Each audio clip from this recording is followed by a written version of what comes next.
What's going on, guys? My name is Tommy. Welcome back to the channel. It's time for episode 3 of the Inner C2 Electric Boogaloo. Today we're going to go talk about more of the events of the end of Iron Fang invasion and the formation of a brand new land, the nation of Oprak.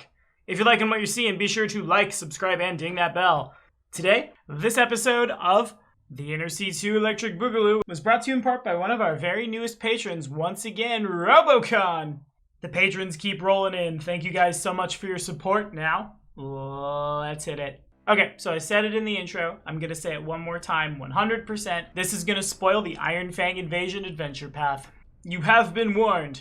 Oprak was formed in 4717 AR 2 years ago, tracking from the present year of 4719, and it was formed by the Iron Fang Legion, a hobgoblin army that had scourged northern Multhun and southern Nirmathos, led by none other than General Azaersi, who first rose to prominence as the commander of one of Multhun's non-human mercenary companies. She patiently attracted hobgoblins and other monstrous creatures, and when she'd taken all the monstrous recruits she could, she broke with Multhun and led her army into Nirmathos.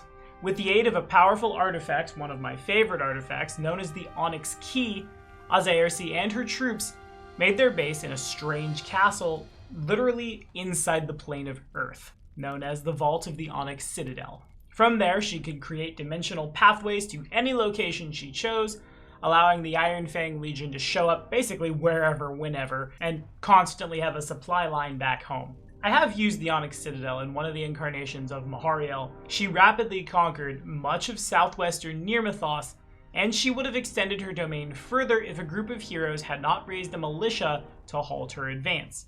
The commanders eventually confronted Azaersi in the Onyx Citadel and convinced her that her relentless warmongering would bring nothing but destruction to her people. Exhausted by the war, Azaersi elected to withdraw her troops into the mountains and use the Onyx Citadel to establish Oprak as a homeland for hobgoblins and other monstrous creatures. Oprak is carved from a sparsely inhabited section of the Mind Spin Mountains between Nirmathos and Nidal.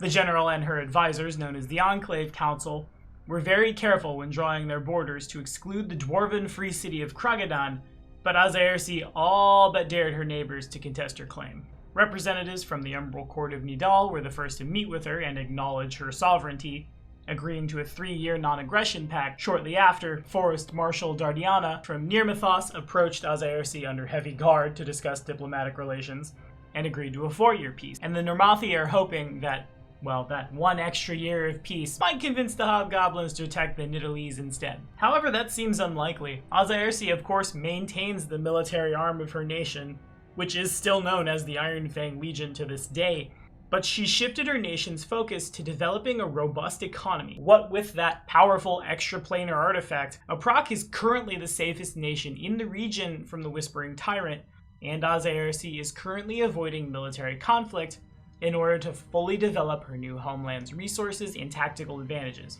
Hobgoblins and really anything else willing to serve as explorers, miners, smiths, and alchemists have been flocking to this brand new nation.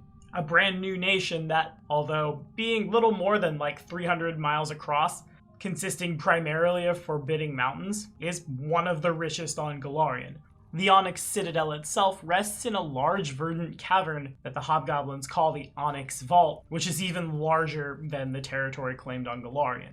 It's so big that it has a variety of terrain, its own day and night cycle, and even clouds and rain, as well as access to plentiful ores and gems, which the hobgoblins have been mining whilst negotiating with creatures living on the literal plane of Earth. But how do we get there, you might ask? Well, Golarion's connections to the Onyx Citadel are pathways known as the Stone Roads. They're guarded by legions of watchful hobgoblins, because, you know, when you have access to a big, enormous extraplanar place, you might want to protect it. 5 such entrances exist throughout the mountains of Oprak, the largest being the Obsidian Tower in the capital's heart.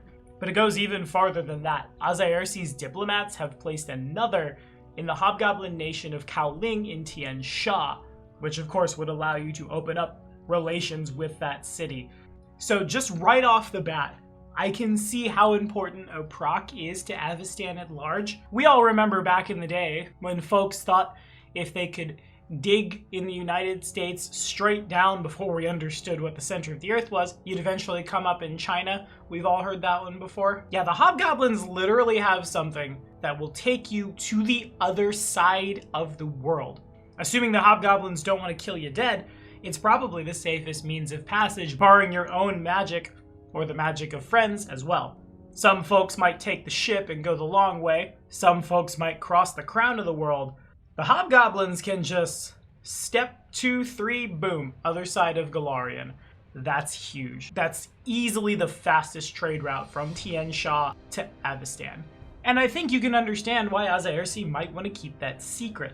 The campaign writes itself. One of those peace accords is getting ready to come up. Somebody figures out Azaersi has a quick and convenient route to Tian Sha, and we go from a quick path to globalization to war over trade routes. A war that the hobgoblins have been preparing for basically as long as they've existed. Also, they've got a very, very entrenched mountain position, the kind of which that probably makes the dwarves jealous. Nevertheless, again, the campaign just springs from the page, in my mind. Characters from Oprak can easily look very distinct as well. No longer is it necessarily that every single hobgoblin is cut from the same cloth.